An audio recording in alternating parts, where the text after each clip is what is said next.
सबसे पहले एक राजवंशी से निकाह किया शहंशाह ने, कोई बात नहीं, उस बात से हमें कोई तकलीफ नहीं थी। लेकिन अब इन हिंदू ओहदेदारों को सल्तनत के खास काम सौंपे जा रहे हैं। हमारे अपने लोगों को दरकिनार करके उन हिंदू राजवंशियों को आगे लाया जा रहा है। पहले मानसिंह को यहां तालीम के लिए लाया गया और फिर उसे खास जिम्मेदारी सौंपी गई।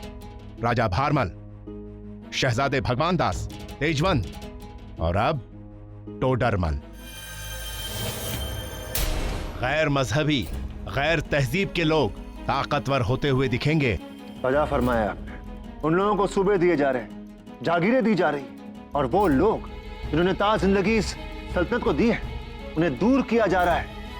हमारी अम्मी जान इस बात की मिसाल है। अगर आप लोग जानते हैं कि शहंशाह जो कुछ भी कर रहे हैं वो गलत है, तो आप लोग शहंशाह को रोकते क्यों नहीं? क्योंकि पिछली बार शहंशाह ने हमारे हक कम कर दिए। हमें सिर्फ मजहबी मामलात में बोलने की इजाजत है, सियासत में नहीं।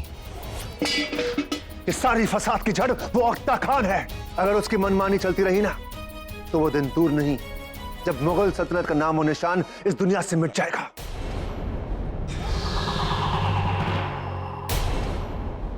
शमशुद्दीन अख्ता का कुछ ना कुछ तो करना होगा, बहुत जल्द करना होगा।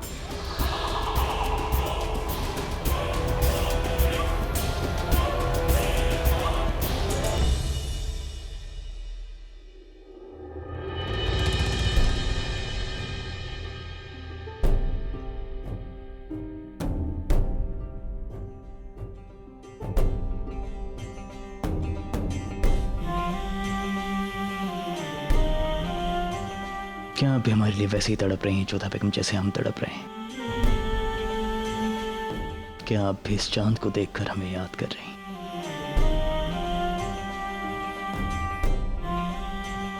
कितनी अजीब बात है ना। लोग समझते हैं कि शहंशाह जो चाहे कर सकता है, जो चाहे हासिल कर सकता है, और इस शहंशाह को देखिए जो अपनी एक ख्वाहिश पूरी नहीं कर पा रहा है कि वो बस आपको एक बार देखना चाहता है।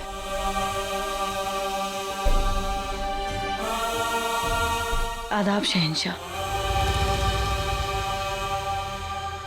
आइए सलीमा बेगम। हमने आपकी तन्हाई में खलल तो नहीं डाला ना? नहीं सलीमा बेगम, सच कहें तो ये तनाई हमसे बर्दाश्त नहीं हो रही थी। अच्छा हुआ आप आ गई। जाम नौश फरमाएंगी? जी शुक्रिया, लेकिन आप तो जानते हैं कि हम जाम का शौक नहीं रखते। बैठिए। शुक्रिया।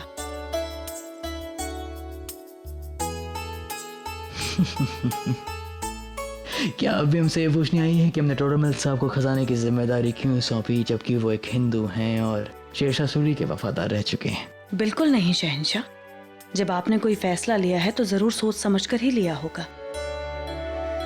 वैसे आप टोडरमल जी को कैसे जानते हैं? सलीमा बेगम, कभी कभी हम चाह कर भी, कोशिश करके भी अपनों से नहीं मिल पाते, और कभी कभी इत्तेफाक हमें अपनों से मिला देता है। इत्तेफाक? हाँ इत्तेफाक। आपको याद होगा एक बार हम और जोधा बेगम शेख सलीम साहब बाबा की दरगाह पे पाक सफर पर निकले थे, एक आम इंसान के भेष में।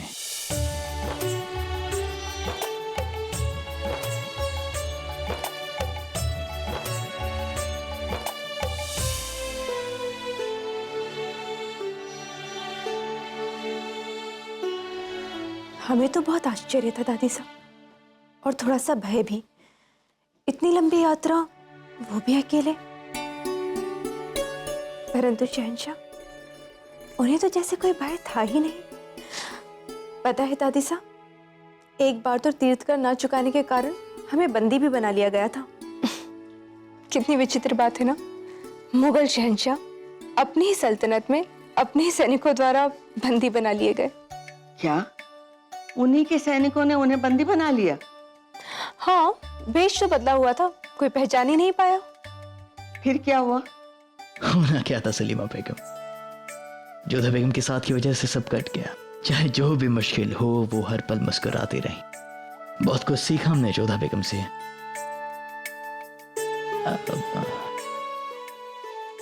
तो जैसा कि हम टोडरमल साहब की बात कर रहे थे, एक रात हमें बियाबान में गुजारनी पड़ी। और टोडरमल साहब ने हमें एक आम राहगीर समझकर हमें पनाह दी।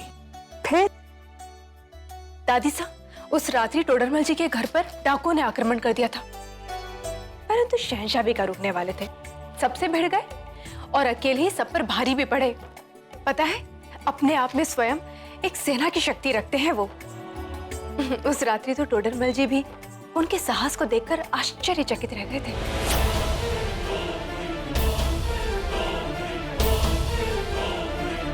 काफी मददगार किस्म के इंसान हैं वो। ना सिर्फ उन्होंने पिछले सफर में हमें आश्रय दिया, बल्कि इस बार भी जब हम जोधा बेगम को मथुरा में ढूंढ रहे थे और जख्मी हो गए थे, तो उन्होंने हमारी जान बचाई और जोधा बेगम को ढूंढने में हमारी मदद भी की। दोनों ही बार उन्होंने हमें पहचान लिया था, लेकिन उसके बावजूद हमारी मदद करने के बदले उन्होंने किसी चीज की कोई मांग नहीं की। और इसी दौरान हमने महसूस किया कि हिसाब किताब के मामलात में उनका कोई मुकाबला नहीं। वो तजुर्बेदार हैं और ईमानदार भी हैं। इसलिए आपने उन्हें यहाँ बुला लिया? यकीनन। आपने देखा होगा दरबार में बहुत खुददार और अपने काम में बहुत सख्त हैं वो। और सलीमा बेगम, हम सोच रहे हैं कि हम अपने आसपास उन अहदेदारों को हटा दें जो सिर्फ हमारी तारीफ करते हैं, और उन अहदेदारों को रखें जो कड़वे से कड़वा सच बेबाक होकर हमारे सामने रखते हैं। हम चाहते हैं कि हमारे दरबार में ऐसे लोग हों जो अपने काम में पक्के हों और जिनके काम पर हम भरोसा कर सकें। ये तो बहुत अच्छा है शहंशाह, क्योंकि किसी पर यकीन उसके काम की वजह से किया जाता है, ना कि उसके रिश्ते की वजह से। बजा फरमाया आपने सलीमा बेगम। अपनों पर यकीन कर हम पहले ही बहुत धोखे खा चुके हैं। जब तक इंसान अपनी गलतियों से सीखता है शहंशाह, वो तब तक आगे बढ़ता है। लेकिन कभी कभी एक गलती बहुत भारी पड़ जाती है। हमें जिस पर आंख मूंद कर विश्वास करना चाहिए था, उसी जोधा बेगम पर हम शक कर बैठे। बहुत याद आती है ना जवाइसा की? अब तक रूठी भी हो।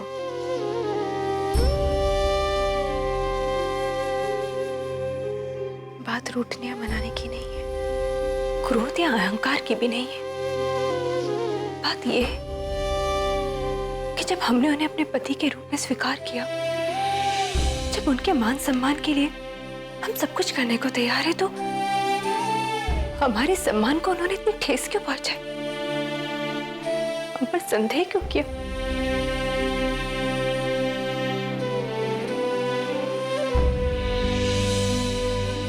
शहंशाह, हमें आपकी ये बात बहुत अच्छी लगी कि आपने टोडरमल जी के मजहब के बारे में एक बार नहीं सोचा।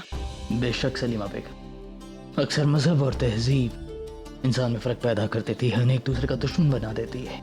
लेकिन हमने जोधा बेगम से सीखा कि मजहब कभी दीवार नहीं बनता है। अगर कोई चीज मायने रखती है तो वो होती है एक दूसरे के लिए अपनी जज्बात और इज्जत। फर्क नहीं पड़ता है कि आप अपना सफर कहाँ से शुरू कर रहे हैं, लेकिन आप कहाँ जा रहे हैं, आपकी मंजिल क्या है, ये बात ज्यादा मायने रखती है। जी, बजा फरमाते हैं आप।